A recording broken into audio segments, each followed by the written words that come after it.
Bueno, ¿qué tal? Muy buenos días a todos, gracias por estar aquí presentes. El día de hoy voy a hablar, es un seminario sobre la prescripción razonada en el adulto mayor. Me presento, soy el doctor Marco Antonio Espino Barros, soy médico residente de cuarto año y el día de hoy me coordina el doctor Ismael Aguilar Salas, que es médico adscrito de la Clínica de Psicogeriatría, el Servicio de Geriatría, de aquí del Instituto Nacional de Psiquiatría, y pues es responsable del Centro Institucional de Farmacovigilancia.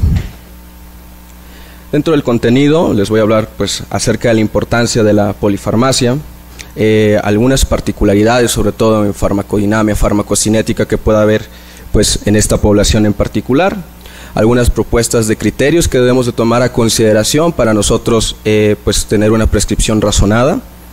Y voy a hablar en particular pues de algunas recomendaciones tanto en depresión como en trastorno bipolar, recomendaciones en ansiedad, en trastornos psicóticos, y tocaré muy brevemente el tema de herbolaria y suplementos. Bueno, ¿por qué hablar acerca pues de esta importancia en la polifarmacia en el adulto mayor?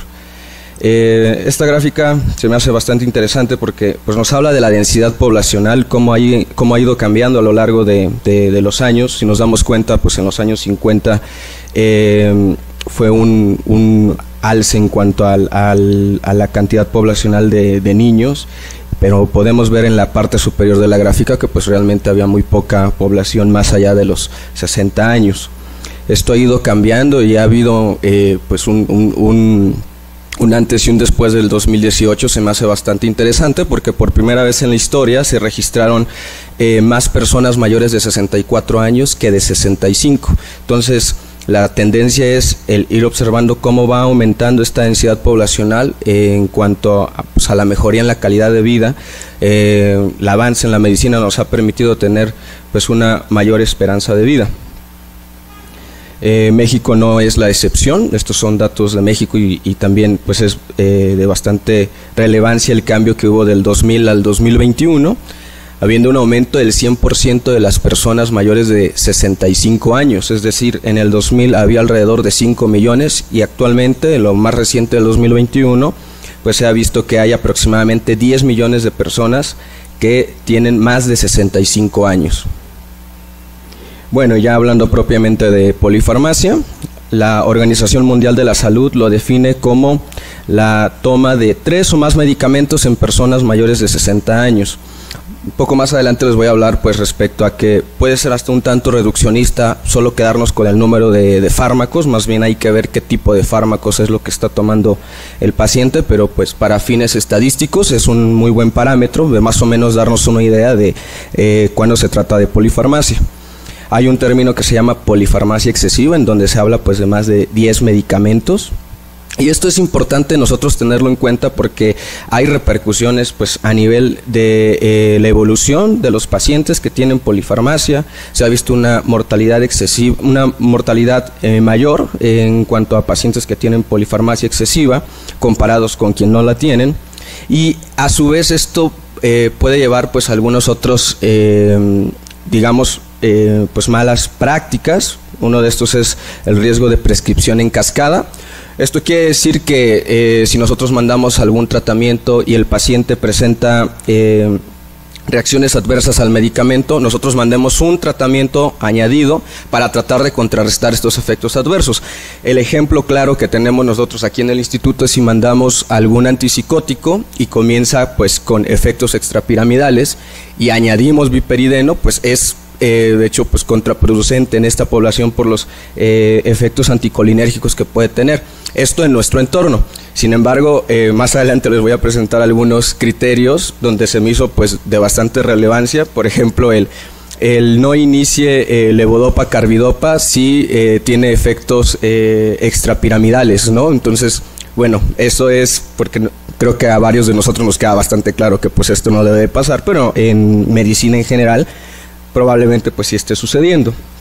Y esta misma polifarmacia pues nos repercute en que haya una menor adherencia al tratamiento. El tener distintos fármacos pues puede conllevar a que el paciente no se esté adheriendo al tratamiento por la dificultad de distintas dosis, distintos horarios, distintos fármacos. Entonces pues eso también se ve repercutido en la adherencia y obviamente en la respuesta al tratamiento. Esta adherencia deficiente pues está asociada a un mayor riesgo de caídas y a una disminución de actividades básicas e instrumentadas, es decir, repercute en la funcionalidad del paciente, en algo que nosotros podemos estar evaluando, debemos de estar evaluando pues para evitar estas complicaciones, ¿no?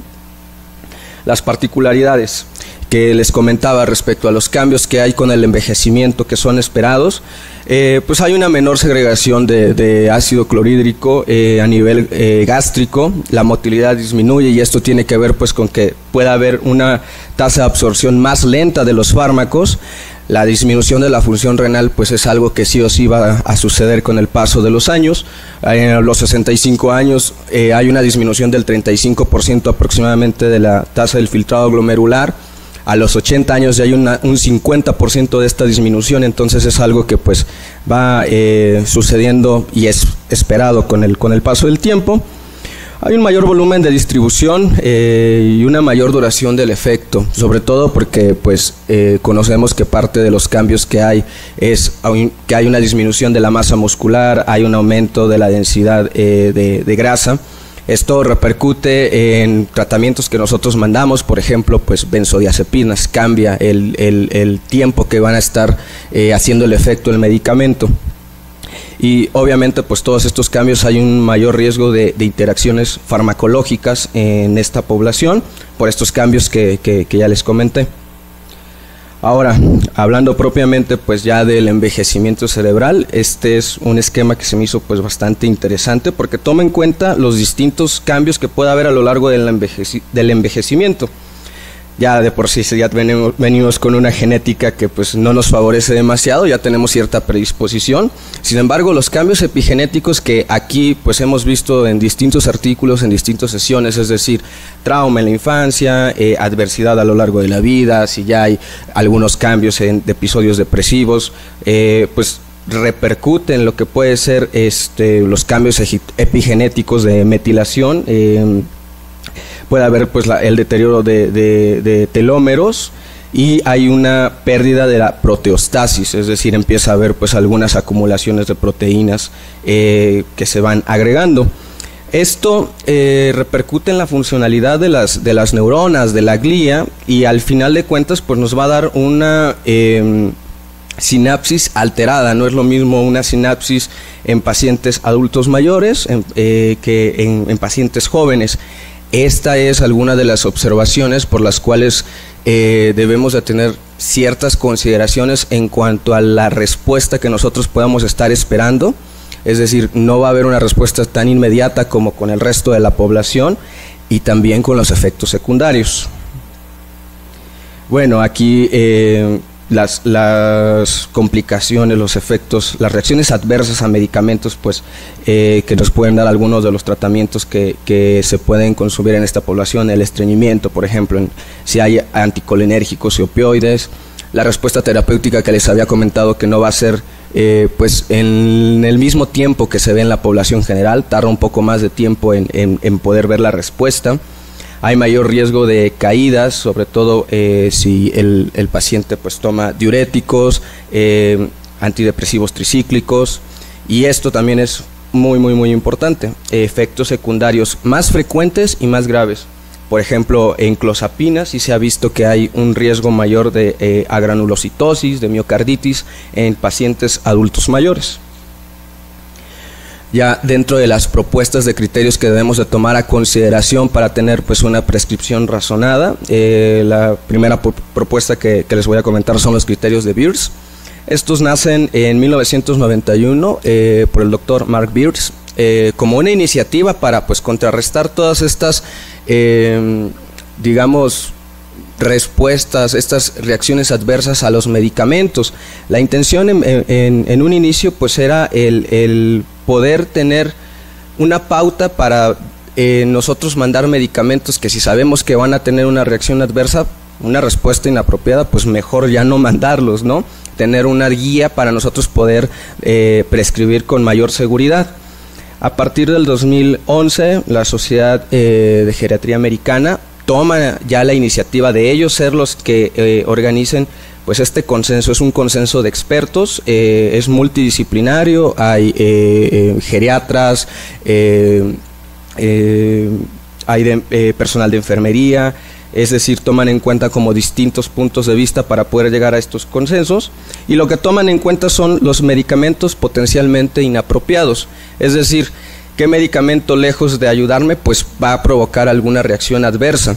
En un inicio esto se planteó sobre todo en casas de retiro y de asilo en Estados Unidos. Sin embargo, pues al ver la cantidad de medicamentos que no solamente se administraba allí, sino también en entornos hospitalarios, descompensaciones agudas, pues hicieron las modificaciones para poderlos utilizar en otros medios. Lo único en donde se comentan, pues donde estos criterios no tendrían la validez, es en etapas al final de la vida, es decir, ya cuidados paliativos, pues ya hay guías específicas para esta etapa. Dentro de los también de lo que reportan es los medicamentos potencialmente inapropiados en pacientes con determinadas enfermedades, es decir, que ya una condición médica pueda tener alguna respuesta inadecuada al medicamento, si se tiene esta condición médica. Medicamentos a utilizar con precaución, medicamentos cuya dosis deben ajustarse a la función renal, pues esto por la alta prevalencia de disminución de la función renal o enfermedad renal crónica que hay en la población, y las interacciones farmacológicas potencialmente inapropiadas. Se les hizo llegar estos criterios de manera extensa, voy a tocar como lo más importante, pero de verdad vale la pena revisar todo el documento, porque aquí en la institución pues no solo atendemos la parte de salud mental. Antes de ser psiquiatras somos médicos generales y debemos de tener en consideración qué tratamientos tienen los pacientes y qué propuestas también podemos hacer para la modificación del tratamiento, porque esto puede repercutir en la funcionalidad de los pacientes. Dentro de los criterios de Beers utilizan la escala GRADE para la validación de la evidencia, calificando como evidencia de baja calidad, de moderada calidad y de alta calidad, y qué tanta fuerza de recomendación puede tener. Si es fuerte, es donde los daños, los eventos adversos y los riesgos son claramente superan a los beneficios, y la la fuerza débil es cuando es posible que los daños, los eventos adversos y los riesgos no superen a los beneficios, pero no es tan claro. Propiamente, esto me llamó bastante la atención porque es con lo que inicia en el apartado del sistema nervioso central en estos criterios. Los antihistamínicos, muchas veces pues aquí se mandan los antihistamínicos con esta intención de ser hipnóticos, y consideramos que son más seguros por esta baja probabilidad de generar dependencia, como por ejemplo lo pueden ser las benzodiazepinas, pero ahí lo que nos recomiendan estos criterios pues es evitarlos en esta población en particular. ¿Por qué? Por el alto funcionamiento anticolinérgico. Puede tener pues confusión, boca seca, estreñimiento, los datos de anticolinérgicos, y a su vez pues bastante riesgo de delirium, de caídas, es decir, puede empeorar los cuadros de demencia. Un medicamento que nosotros mandamos por esta seguridad en comparación con las benzodiazepinas, y que lo debemos de tomar con bastante cuidado. En cuanto a los antidepresivos, habla sobre todo de los que tienen este efecto anticolinérgico, la amitriptilina, imipramina, paroxetina, sobre todo pues por estas alteraciones que puede tener a lo largo de ser sedante, de causar hipotensión ortostática, más riesgo de caídas. También la recomendación pues es evitar estos tratamientos. Aquí quiero hacer pues como esta aclaración, en el sentido de que, considerando que llega un paciente de primera vez, no vamos a pensar en nosotros iniciar un antidepresivo con estas características, ¿no? Pensaríamos en un antidepresivo que tenga un mejor perfil si tiene más comorbilidades el paciente. Sin embargo, si es un paciente como los podemos tener aquí, pues crónico, que toda la vida ha tomado paroxetina, que ha estado estable, no por tener estos criterios pues los vamos a retirar como tal, y eso es algo de lo que se menciona, que no son punitivos, ¿no? De están estos criterios y debes de tomarlos prácticamente como una orden, sino más bien hacer la valoración de si es un paciente que es estable, funcional, no tiene algún dato de algunas de estas reacciones adversas a medicamentos, pues no habría ninguna contraindicación para suspender este tratamiento. Ahora, dentro de los antipsicóticos, lo dividen en primera y segunda generación. Sin embargo, en general, todos los antipsicóticos tienen un mayor riesgo de accidente cerebrovascular, deterioro cognitivo y mortalidad independientemente del estado de la demencia. Es decir, en casos en los que los síntomas conductuales son leves a moderados, la realidad es de que pues la indicación es psicoterapia conductual. Cuando ya ponen en riesgo al paciente o a alguien más, es cuando debemos de considerar pues administrar el antipsicótico a dosis bajas, y también el ir realizando el monitoreo para ir viendo en qué momento suspender el medicamento. Es decir, una vez que se inicia, nosotros tener conciencia de que lo tenemos que quitar en cuanto el paciente mejore, ¿no? Igual, lo mismo. O sea, esto no aplica si es un paciente que tiene esquizofrenia, trastorno bipolar, Parkinson con síntomas psicóticos, o incluso hasta un episodio depresivo con síntomas psicóticos. La indicación en ese sentido pues sí es tomar el tratamiento, porque pues es parte de la atención oportuna que debe tener estos cuadros. Las benzodiazepinas, en general, pues la razón por la que se deben de evitar es por este riesgo de abuso, el riesgo de que haya una adicción posteriormente, y tener bastante cuidado si hay uso concomitante de opioides, porque pues hacen un efecto sinérgico que puede llevar a sedación profunda, depresión respiratoria, coma y muerte.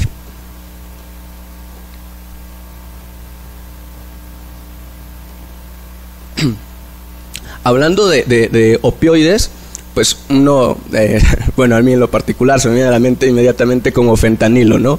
Pero hay medicamentos opioides de venta libre que no requieren receta y a lo cual los pacientes tienen acceso de manera pues muy oportuna, ¿no? Ayer teníamos una discusión en el chat de residentes de cómo actualmente algunas farmacéuticas ya están pidiendo, algunas farmacias, perdón, están pidiendo ya el teléfono de contacto de algunos recetas de aquí de la institución, y pues es como que están teniendo un control estricto en cosas que pues realmente no lo deberían de tener, ¿no? Cuando hay otras áreas de oportunidad en donde sí debe haber este control, y pues tener bastante cuidado respecto al acceso a estos medicamentos, porque las consecuencias pues sí pueden ser catastróficas.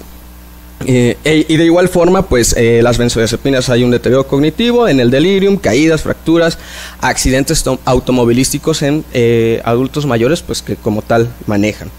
Hipnóticos sedantes, es muy parecido a los efectos que puede haber en fármaco Z, el riesgo de delirium, caídas, fracturas, y por eso se modifica un poco la dosis a la cual se tiene que administrar. Esto es la parte de qué interacciones farmacológicas puede haber y que debemos de tener nosotros bastante cuidado, sobre todo pues tratando de evitar como tal. Uno de ellos es que, de hecho es el que tiene mayor evidencia y es una recomendación fuerte, más de 3 medicamentos en sistema nervioso central. Esto es pues bastante importante porque, como nosotros sabemos, la población que atendemos pues muchas veces tiene bastantes medicamentos para la atención de los cuadros que ellos presentan. Entonces ellos consideran a los fármacos Z, benzodiazepinas, opioides, antiepilépticos, antidepresivos, antipsicóticos, porque el conjuntar estos medicamentos pues hay mayor riesgo de complicaciones en estos pacientes. Aquí coloqué el litio. De tener bastante cuidado cuando se inicia un inhibidor de la enzima convertidora de angiotensina, los bloqueadores de receptores de angiotensina 2 o los diuréticos ASA, porque al modificar nosotros estos medicamentos o cuando se modifican de manera externa y llegan con nosotros y es un paciente que está tomando litio, pues debemos tener bastante cuidado porque puede aumentar los niveles séricos de litio. En cuanto a los opioides, pues también tener bastante cuidado cuando hay estas interacciones con benzodiazepinas, con gabapentina. Quise colocar la warfarina porque si bien no es algo que nosotros mandemos, si hay un paciente que esté como con tratamiento de anticoagulación, tener bastante cuidado por la parte de los inhibidores selectivos de recaptura de serotonina porque añaden un riesgo para tener algún tipo de sangrado. Y de igual forma, los anticolinérgicos, y yo creo que esto es donde voy a hacer bastante énfasis. El simple hecho de tener un medicamento con algún efecto anticolinérgico, aún y que la dosis sea disminuida, la realidad es de que son tratamientos acumulativos. Es decir, si ya estoy mandando paroxetina y no puede dormir y le agrego hidroxicina a una dosis pequeña, independientemente de que sea una dosis pequeña, son acumulativos y son sinérgicos los efectos. Entonces pues hay mayor riesgo de tener algún síndrome anticolinérgico, mayor riesgo de delirium, mayor riesgo de alteraciones cognitivas que repercuten en la funcionalidad, y eso es muy importante tenerlo en consideración. Por otra parte, en Europa se hizo pues estos criterios Stop-Start. Me parece bastante interesante que a comparación de lo que se realizó o lo que se realiza con los criterios BIRS, aquí pues es multinacional, toman en cuenta expertos de distintas naciones para poder dar las recomendaciones y tener pues una opinión un poco más diversa al respecto. La versión más reciente también es es de este año, del 2023. Cuenta con 190 criterios y aquí en lo que se basan es en medicamentos potencialmente inapropiados, que es cuando debemos detener la prescripción o te sugieren que detengas la prescripción, y toma en consideración algo que los criterios BIRS no, que son las posibles omisiones de prescripción. Es decir, que un paciente se pueda beneficiar de alguna prescripción y que no se le esté dando como tal, también repercute en la funcionalidad y también debemos de tener bastante cuidado. Por cuestiones de tiempo solo me voy a centrar en los criterios STOP. Los START me parecieron un tanto, bueno, que nosotros estamos como un poco más involucrados con estos y no hay como tanto problema, pero les digo, el documento que se les envió también vienen estos criterios y vale la pena revisar todos, ¿no?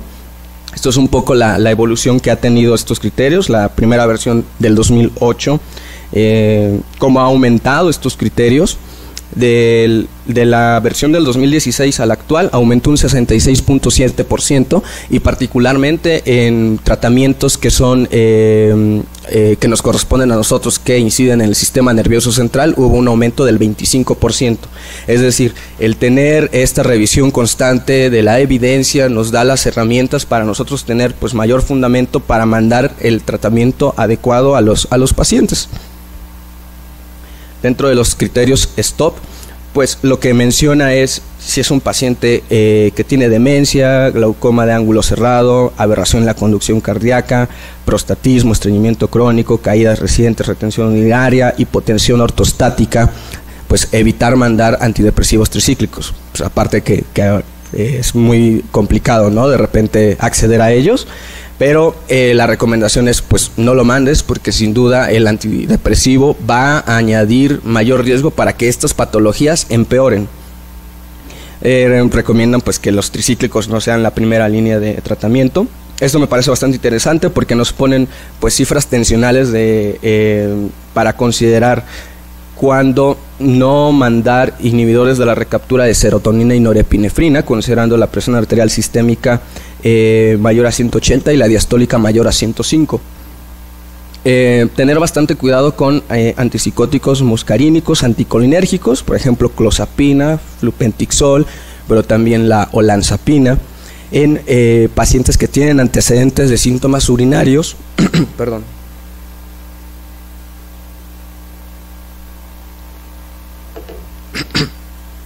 Ya se fue.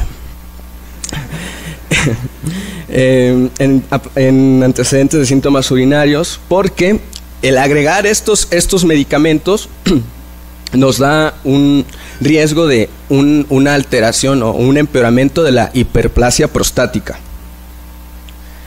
Bueno, también los antipsicóticos para síntomas psiquiátricos en demencia, sin revisión, en más allá de 3 meses. Es decir, lo que les comentaba, no hay de otra. Los síntomas conductuales son muy importantes. Hay riesgo de que se haga daño al paciente, hay riesgo de que haga daño a terceros. Tenemos que iniciar el antipsicótico, pero en cuanto haya esta estabilidad, pues ya tratar de ir quitando el medicamento, no dejarlo para siempre. También consideran pues el riesgo que puede generar los inhibidores selectivos de recaptura de serotonina por la hiponatremia. Entonces sugieren pues que un sodio menor de 130 pues mejor ni considerar iniciar este tratamiento.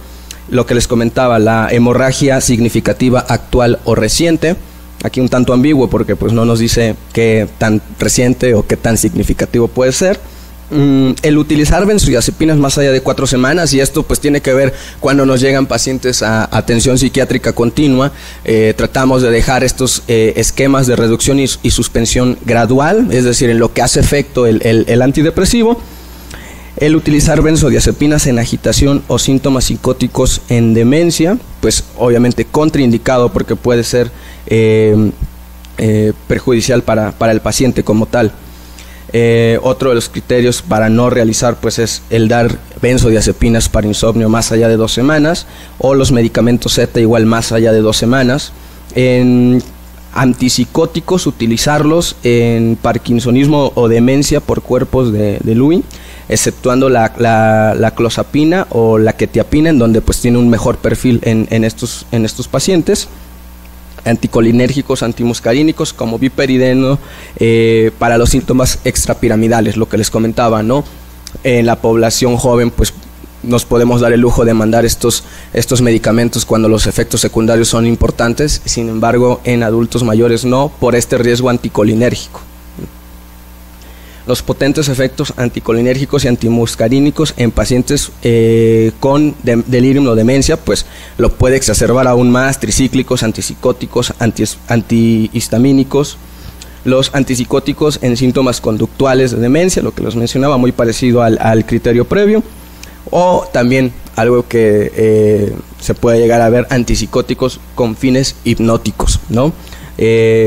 A menos que sea por psicosis o síntoma conductual de demencia grave. También pues recomiendan no realizar esto de iniciar inhibidores de acetilcolinesterasa con bradicardia, con bloqueo cardíaco, síncope, o en tratamiento concomitante con fármacos que inducen la bradicardia como tal. La memantina con trastorno convulsivo actual o previo también es algo que debemos de tener bastante cuidado. Nootrópicos en la demencia, pues debido a que no han mostrado alguna evidencia de que mejore el cuadro, pero sí han mostrado de que pues puede haber efectos secundarios importantes. Lo ideal es no iniciarlos. Algunos antipsicóticos de primera línea, a menos que haya condiciones en particular, y levodopa o agonistas de dopamina en temblor esencial benigno. Puede parecernos pues un tanto lógico, sin embargo, si el criterio está, es porque pues probablemente se realizaba, ¿no? O se ha realizado. Igual levodopa o agonistas dopaminérgicos para efectos secundarios extrapiramidales de antipsicóticos, antihistamínicos de primera generación para alergia o prurito.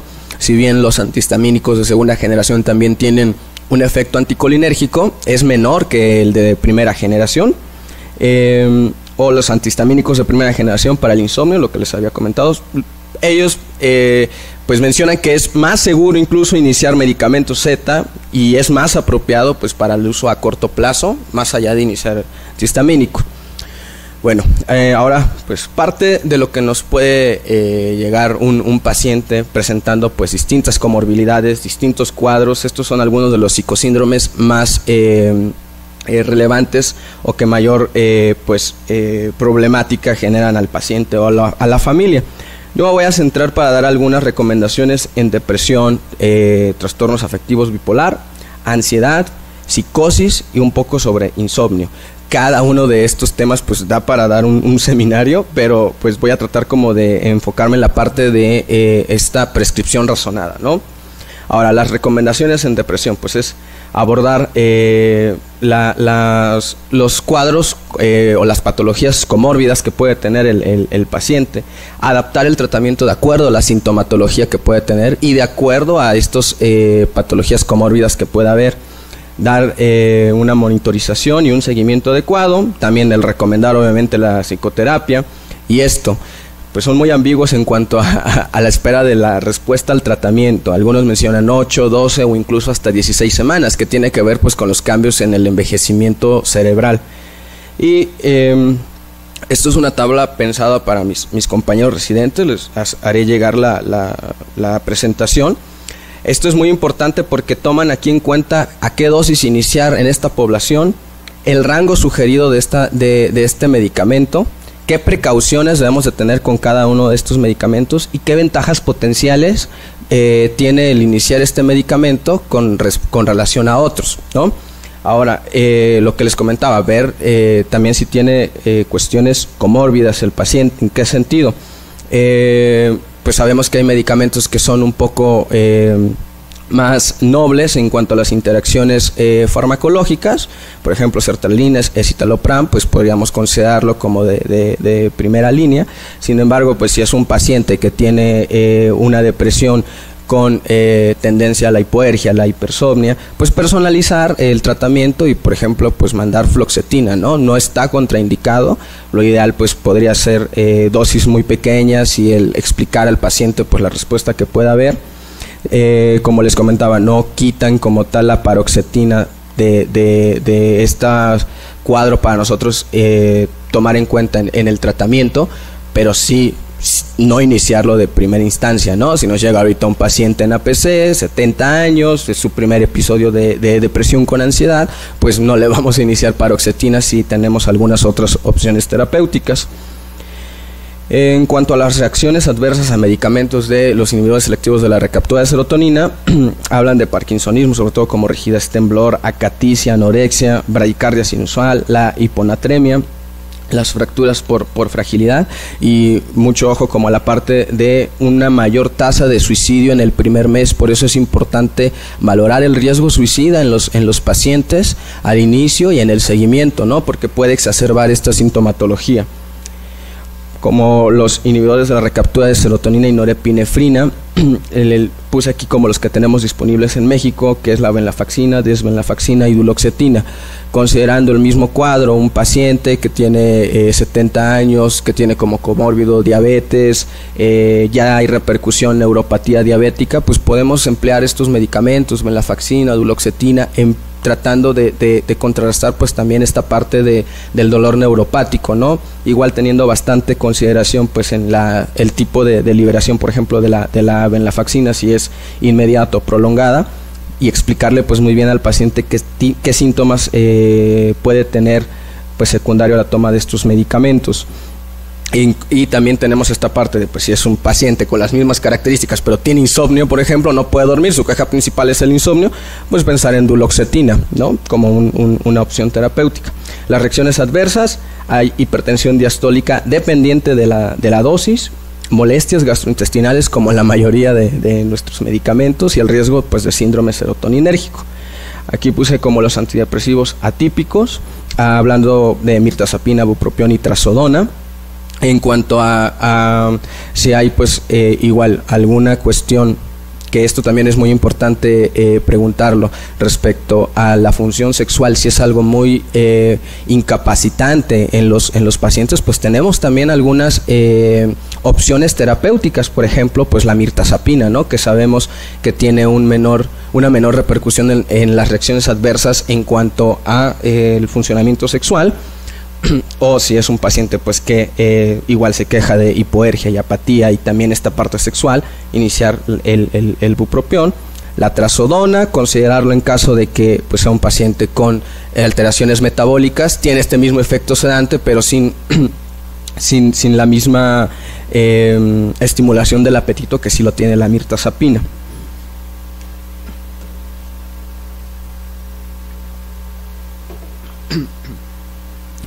Ahora, dentro de las reacciones adversas a medicamentos, pues el bupropión contraindicado en trastornos convulsivos, diagnóstico previo de bulimia, aumento de hipertensión diastólica dependiente igual de dosis, mirtazapina por la sedación, aumento de peso, la xerostomía, estreñimiento, trazodona también lo puede dar, y el riesgo de caídas también está presente en la trazodona, sobre todo por la parte sedante, ¿no? Por eso mismo es que pues no lo mandaríamos en la mañana, ¿no? Lo mandaríamos en la noche, con la intención pues de mejorar propiamente la calidad del sueño. Hablando ya de benzodiazepinas, si se dan cuenta, pues las dosis son menores a lo que habitualmente pues se llega a mandar en algunos pacientes con ansiedad grave. Por ejemplo, clonazepam, pues lo que te recomiendan es iniciar con una dosis muy pequeña, 0.5 miligramos al día, una dosis de mantenimiento de 1 a 2 miligramos al día y una dosis máxima de 4 miligramos. Esto también, el irlo como cambiando de horario para pues que haya una respuesta al medicamento como tal, a las quejas del paciente. Consideran la pregabalina como con algún efecto ansiolítico, pero igual iniciar muy lento, ¿no? Y con dosis muy pequeñas, por ejemplo, pues 25 miligramos repartido repartido pues a lo largo del día, de acuerdo a la sintomatología que nos vaya dando el paciente. Generalmente pues 150 miligramos al día, y el utilizar Zolpidem, que se recomienda pues mucho más allá de utilizar pues hidroxicina, que eso es como lo que a mí me movió bastante, el ver que pues no lo que mandamos a veces pues no es lo ideal en esta población en particular, pero con una dosis pequeña de Zolpidem y también por un corto plazo, ¿no? De 2 a 4 semanas es lo que mencionan. Este es un decálogo de uso de benzodiazepinas, también es pues parte del trabajo conjunto de la clínica de geriatría y de la clínica de sueño respecto a qué precauciones debemos tener con el inicio de estos fármacos.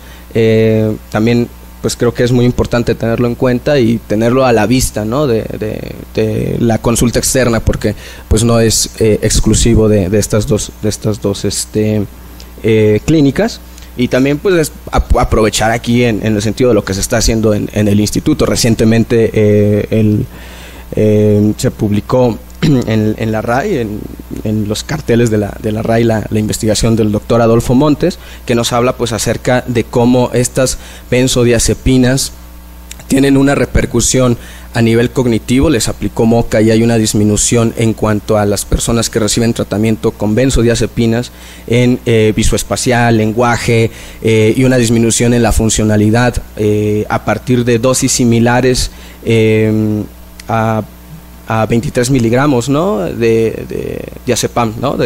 A partir de esa dosis similar es cuando se empezó a ver que hay repercusión en estos pacientes, y pues sobre todo hacer mucho hincapié en la funcionalidad, o sea, repercute en la funcionalidad del paciente. Las recomendaciones en psicosis, particularmente los antipsicóticos, es de lo que se ha visto que hay una mayor probabilidad de prescripción, y muchas veces pues que no está fundamentada, de 17 a 18 veces mayor la probabilidad de esta prescripción en comparación con la población joven, y tiene que ver con lo que les comentaba. En cierto punto pues se llegó a prescribir antipsicóticos pues de manera rutinaria para síntomas de demencia leves a moderados, o incluso ya el mandar el haloperidol como tiene delirio, mándale haloperidol, cuando sabemos que pues tenemos algunas otras estrategias antes de iniciar el tratamiento con antipsicóticos. Porque es importante, pues por lo que se ha visto respecto a los riesgos de caídas, eventos cerebrovasculares, y pues sobre todo también de muerte. Igual que la información pasada, pues no es satanizar el uso de estos medicamentos, ¿no? Es utilizarlos cuando corresponde: esquizofrenia, trastorno bipolar, cuando está pues fundamentado su uso como tal. No utilizarlo pues de manera irracional, o como con este ejemplo con fines hipnóticos. No estoy durmiendo bien, pues le voy a mandar antipsicótico. Tener bastante cuidado igual, otra vez con los síntomas anticolinérgicos, pues iniciar por debajo del extremo inferior de la dosis, y aquí el aumento pues que sea cada semana o incluso hasta cada 2 semanas, ¿no? Para ir viendo qué reacciones adversas puede presentar el paciente y hacerlo pues de manera, el seguimiento muy minucioso, ¿no? Una de las premisas que hay respecto a las reacciones adversas en medicamentos que se menciona es una vez que se inicia el tratamiento y empieza a tener algún síntoma, ese síntoma es secundario a este medicamento hasta que no se demuestre lo contrario, ¿no? Entonces, más allá de tratar de dar alguna otra explicación, primero checar si puede ser alguna respuesta a los medicamentos que nosotros estamos mandando.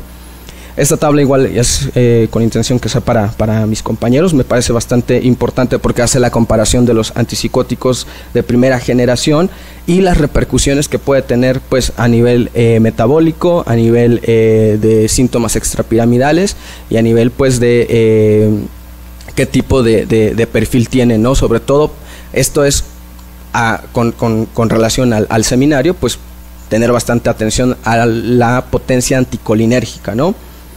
Es pues un poco más cargada. Igual acá, por ejemplo, pues la clozapina, que sabemos que es como el medicamento ideal por la respuesta que se tiene con este tratamiento, pues la realidad es que en cuanto a síntomas o a reacciones adversas a medicamentos, pues es también de los que presentan mayor, sobre todo por la alta actividad anticolinérgica que tiene. Aquí vienen pues las tablas y cómo se recomienda que sean las dosis en estos pacientes. Igual tener como bastante atención en qué tipo de metabolismo puede tener para ver justamente las interacciones con otros medicamentos. Esto es igual las dosis, en cuanto a qué tipo de efectos secundarios puede haber. Tensión, por ejemplo, en clozapina, lo que les comentaba, se ha visto agranulocitosis, miocarditis más frecuente en adultos mayores que en jóvenes. Y pues también aquí considerar la parte de los medicamentos de depósito. También hay algunas recomendaciones de cómo iniciarse, a qué dosis, cada cuánto hacer los cambios, la dosis mayor. Y aquí hacen pues hincapié respecto a que, pese a que esa es la recomendación, pues realmente no hay como algunos estudios de seguimiento que nos puedan dar pues la base, ¿no? Muchas veces también se menciona pues qué respuesta está teniendo el paciente. Si hay una adecuada respuesta, pues continuarlo. Si hay una mala respuesta y ya se hacen presentes los efectos o las reacciones adversas a medicamentos, pues suspenderlo, ¿no? Las recomendaciones en trastorno bipolar, igual algunos datos importantes de la población con diagnóstico de trastorno bipolar en el 2005 era de aproximadamente el 25%, y se hacen estimaciones que para el 2030 esta población mayor de 60 años ya sea del 50%, es decir, pues prácticamente la mitad, ¿no? de los pacientes. Entonces hay también algunas consideraciones que debemos de tomar en cuenta, sobre todo con los niveles de litio, que es un poco más permisivo, y lo que les comentaba, la monitorización renal pues cada 3 a 6 meses, y en caso de que se realice alguna modificación a algún antihipertensivo o que se agregue algún AINE, pues hacer los niveles de litio de 5 a 7 días posterior, para tratar de evitar que pues llegue a haber algún aumento excesivo de los niveles de litio y pues hay alguna intoxicación como tal.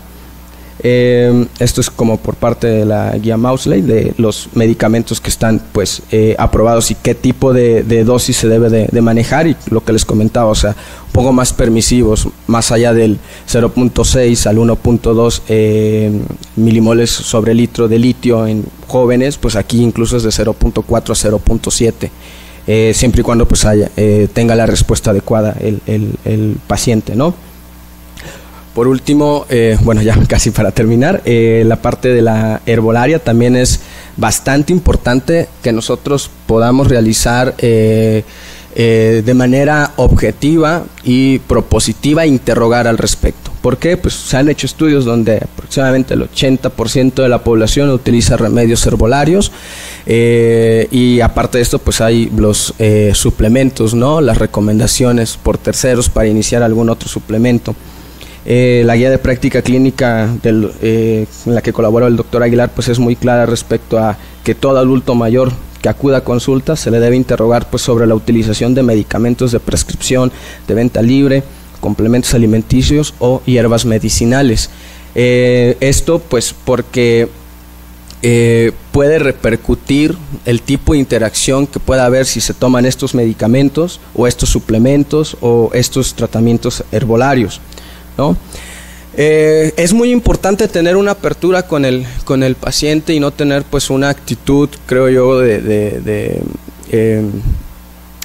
pues como rechazar totalmente, ¿no? El decir, no, usted está haciendo mal porque está tomando este tratamiento, que lo sabemos que pues sí puede llevar a bastante riesgo, ¿no? Sino más bien pues en nosotros explicar el por qué nos preocupa tanto que tenga, que esté tomando estos suplementos el paciente, ¿no? Como una parte importante es explicarle pues que en medicina los tratamientos que nosotros mandamos es años y años de investigación para poder llegar a una dosis que nosotros conozcamos que va a ser el efecto terapéutico deseado, ver qué reacciones adversas puede tener o en qué dosis es que no nos está ayudando, ¿no? Entonces pues una de las recomendaciones o algo que podemos realizar pues es hacer muy gráfico con el paciente, ¿no? Por ejemplo, aquí tenemos un remedio donde esta parte de color azul un poco más claro pues nos hablaría de una dosis infraterapéutica, en el azul un poco más oscuro una dosis terapéutica y en el azul todavía más oscuro nos habría ya de toxicidad, ¿no? Decirle que los bolsitas que venden en los mercados pues realmente no sabemos cuánto traen, no sabemos a qué dosis hacen efecto y él está jugando bastante con estas dosis, ¿no? En el ideal pues es de que quede en una dosis infraterapéutica y que no le haga daño, pero la realidad es de que pues esto no sucede, aunque no haga el efecto deseado. Ya con dosis infraterapéuticas puede verse involucrado el metabolismo hepático, ¿no? Entonces, pues sí tener como esta concientización con la población. Esto es de un remedio. Ahora, hacer esto de 35,000 remedios que están registrados actualmente, pues la verdad es que no tendríamos el conocimiento y no hay estos estudios pues para justamente ver cuándo es ya adecuado iniciar un tratamiento con herbolaria, ¿no? Esto es ya parte como de los algoritmos de la guía de práctica clínica. Vale la pena darle una revisión porque te va llevando de la mano de qué es lo que tienes que ir realizando respecto a la valoración de los síntomas, de los signos, los estudios de laboratorio, el aplicar instrumentos, esto pues ya los actuales, los del 2023, para ir detectando pues algunas prescripciones inapropiadas, las interacciones farmacológicas. Debemos de agarrarnos de las herramientas que estén disponibles, ¿no? Nosotros como residentes tenemos el privilegio de poder acceder a la biblioteca médica digital, están herramientas de UpToDate, de herramientas de Micromedics, para ver justamente estas interacciones. Incluso hay algunas que te dan las interacciones con alimentos, ¿no? Y una vez hecho esto de pues qué posibles fármacos están prescritos de manera inapropiada, pues podemos también valorar y qué fármaco pues sí le podría estar ayudando y cambia el curso del tratamiento, cambia el curso de la evolución de mi paciente, ¿no? Igual pues recomienda lo que hacemos en el R1, la conciliación de medicamentos, ¿no? Ver qué medicamentos está teniendo, qué es lo que está haciendo de interacción entre estos medicamentos. Explorar la dieta habitual, como les he dicho. Es un algoritmo pues, más extenso. Les recomiendo que le den una leída a esta guía de práctica clínica. También se les envió. Y esto es parte de lo que envió la doctora Ontiveros recientemente de Lancet.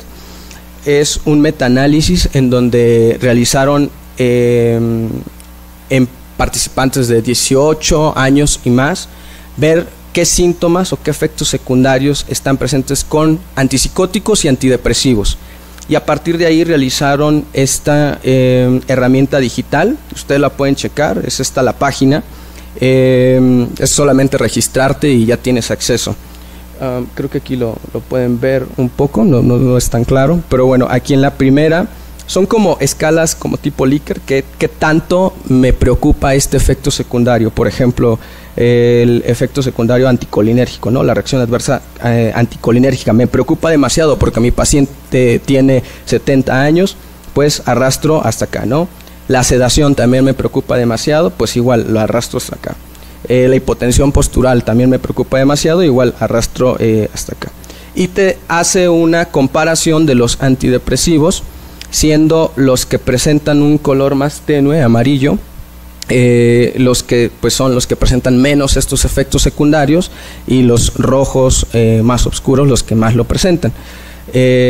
Y en esta parte, en esta columna ya te va poniendo la parte de qué tan eficaz también han reportado en estos estudios. Entonces, por eficaz, lo que les comentaba, ¿no? La clozapina es el más eficaz.